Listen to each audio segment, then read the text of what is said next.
Et si la mort n'était pas la fin, mais le début d'autre chose? Ce que vous allez entendre aujourd'hui n'est pas une fiction. Ce n'est pas une légende. C'est une vision du monde partagée depuis des millénaires à travers les cultures, les traditions et les âmes.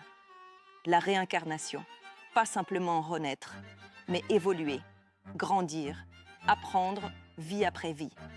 Imaginez, chaque vie que vous traversez est une classe, chaque relation un miroir, chaque épreuve une leçon. Et tout ça pour une seule chose, l'évolution spirituelle. Dans cette vidéo, je vais vous guider à travers les 4 grandes étapes du processus de réincarnation. Un voyage profond, mystérieux, parfois troublant, mais toujours porteur de sens. Si vous avez déjà eu cette sensation étrange de déjà-vu, ou si vous vous êtes demandé pourquoi certaines épreuves reviennent dans votre vie, vous êtes peut-être déjà en train de marcher sur ce chemin-là. Alors, respirez, ouvrez votre esprit et préparez-vous à découvrir un voyage que vous avez peut-être déjà commencé sans le savoir. Étape 1, la mort physique et le passage de l'âme. La réincarnation commence là où, pour beaucoup, tout semble s'arrêter, la mort. Mais ici, la mort physique n'est pas une fin, c'est le début, le point de départ d'un voyage invisible que l'âme connaît par cœur.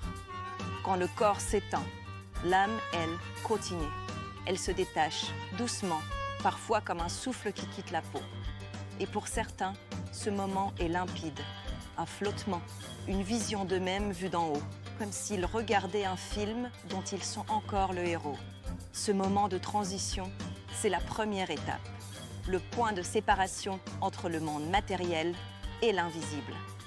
Et souvent, elle ne part pas seule. On parle beaucoup de ce fameux tunnel lumineux. Ce n'est pas qu'une image de film. Ce tunnel, pour ceux qui l'ont vécu, c'est un passage réel, intense, avec au bout une lumière enveloppante, douce, presque familière, comme un retour à la maison. Et parfois, à l'autre bout, quelqu'un vous attend. Des êtres chers disparus, des guides spirituels. Ils ne vous forcent à rien. Ils vous accueillent. Comme pour dire, c'est le moment, on continue. Mais avant de partir pour de bon, l'âme regarde souvent une dernière fois en arrière. Elle sent les liens encore présents, les lieux, les visages aimés. Ce n'est pas un adieu brutal, c'est un détachement progressif, presque tendre. Certaines âmes laissent même des signes, un rêve intense, une présence ressentie, un objet qui bouge sans raison. Des adieux subtils, mais profonds. Heureusement, ce voyage ne se fait pas en solitaire. L'âme est accompagnée par des guides, des âmes évoluées, des êtres qui la rassurent et la guident dans ce nouveau monde. Ils ne jugent pas, ils accompagnent. Et c'est avec eux que le vrai voyage commence. Parce que oui, ce moment, ce passage après la mort, ce n'est que le tout début. L'âme prend conscience qu'elle est libre, qu'elle est bien plus que ce corps qu'elle vient de quitter. Et que, très bientôt, une nouvelle histoire va commencer. Étape 2, l'évaluation karmique. Alors voilà, le corps est derrière. L'âme, elle, avance dans un espace nouveau. Un lieu sans bruit, sans poids, sans corps, mais plein de vérité. Et là, un moment crucial commence. Pas une punition, pas un tribunal, mais une rencontre. Une rencontre avec soi. L'âme revoit sa vie. Pas juste les grandes lignes, chaque geste, chaque pensée, chaque choix, comme un film, mais en version ultra réelle. Elle ne regarde pas seulement ce qu'elle a vécu, elle ressent ce qu'elle a fait ressentir aux autres. Tu as blessé quelqu'un? Tu sens cette douleur. Tu as offert de la joie? Tu la ressens aussi, pleinement.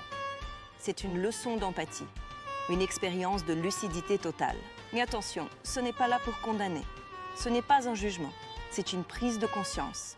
Une manière pour l'âme de comprendre les effets de ses actions, les liens invisibles entre ses choix et leurs répercussions.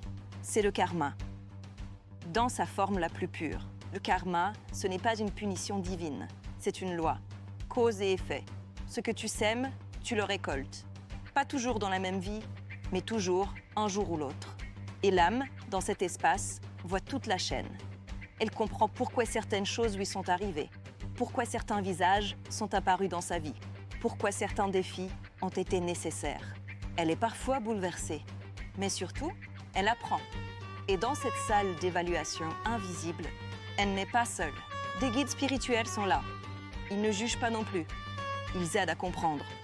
Ils éclairent certains passages, posent des questions, proposent des pistes pour la suite. Un peu comme des conseillers d'orientation pour l'âme. Et justement, cette suite, il faut la préparer. L'âme, maintenant consciente de ses erreurs, de ses élans, de ses élévations, doit choisir comment continuer. Quel défi faudra-t-il relever?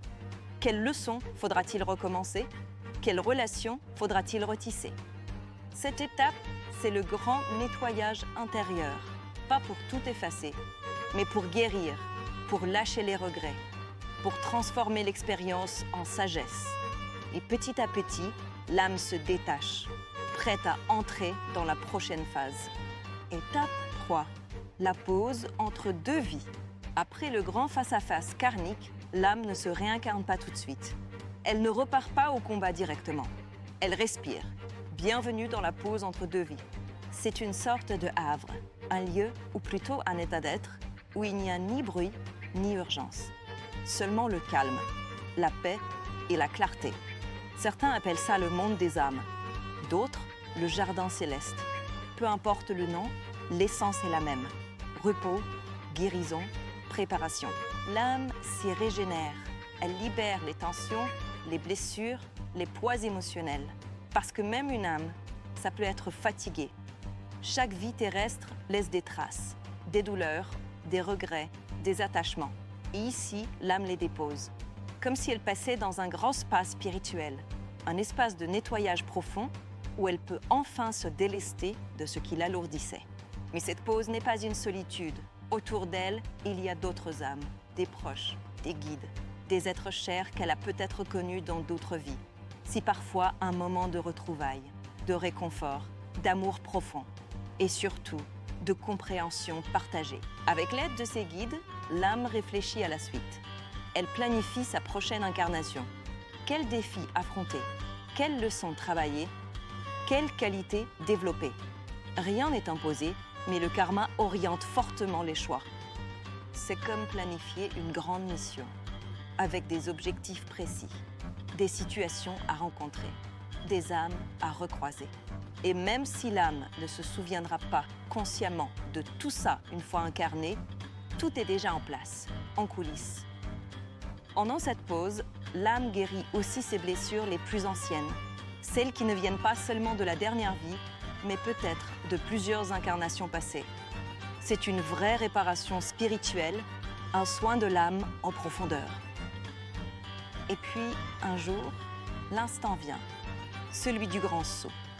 La prochaine vie appelle.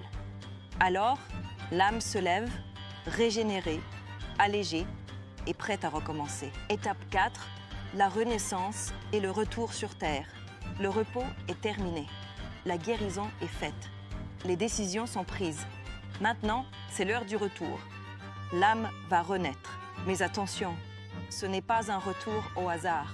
La nouvelle vie n'est pas choisie par chance, ni dictée au hasard du destin. Avant de plonger, l'âme participe à sa propre réincarnation. Elle choisit certains paramètres, le cadre, la famille, les défis, les possibles. Pas tout, mais ce qui est nécessaire à son évolution. Parfois, elle choisit de naître dans la difficulté pour apprendre la résilience. Parfois, dans un environnement plus doux pour cultiver l'amour, la patience ou le pardon. Chaque vie est un entraînement sur mesure, une nouvelle leçon, une réponse à ce que l'âme n'a pas encore pleinement intégré. Mais voilà, au moment de la naissance, le voile tombe, l'âme oublie ses vies passées, son plan, ses promesses. Pourquoi? Parce que se souvenir de tout serait trop lourd, trop complexe. Et cela empêcherait l'apprentissage. Ce voile de l'oubli est une protection. Mais parfois, il laisse passer quelques fragments.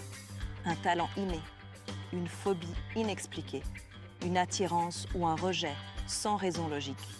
Et parfois, chez les enfants, des souvenirs flous, des phrases étranges, comme des échos d'une autre vie. Mais même sans mémoire consciente, l'âme reconnaît ce qu'elle est venue travailler. Elle attire à elle les bonnes situations, les bonnes personnes, les bonnes épreuves. Les rencontres karmiques arrivent. Ces âmes que nous avons déjà croisées, amis, ennemis, amour. Tout cela pour nous aider à évoluer. Chaque vie est une chance, une salle de classe, un terrain d'expérimentation. Et même si on tombe, même si on échoue, chaque tentative compte. Et puis, un jour, cette vie se termine et l'âme retourne là-haut.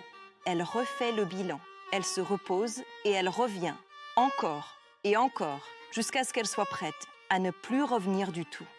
La réincarnation n'est pas une punition, c'est un chemin d'évolution. Chaque étape est là pour vous rapprocher de qui vous êtes vraiment. Et si vous êtes là aujourd'hui à écouter ces mots, ce n'est sûrement pas un hasard. Si cette vidéo vous a parlé, si elle a éveillé quelque chose en vous, alors c'est peut-être que votre âme aussi se souvient du chemin. La réincarnation, ce n'est pas juste une croyance, c'est une expérience, un parcours. Et pour beaucoup, une évidence qui s'impose un jour sans qu'on puisse vraiment l'expliquer. Alors, si vous voulez aller plus loin, si vous voulez explorer encore plus profondément ces grands mystères, je vous invite à faire un tour sur mon site Cabine AKLD Voyance. Le lien est en description. Et bien sûr, si ce genre de contenu vous parle, abonnez-vous à la chaîne, activez la cloche et laissez-moi un commentaire. Croyez-vous à la réincarnation? Avez-vous vécu des sensations étranges, des souvenirs flous, des impressions de déjà-vu? Je lis tout et je réponds à un maximum d'entre vous. Merci d'avoir été là, merci d'avoir écouté et surtout, prenez soin de votre âme. À très bientôt.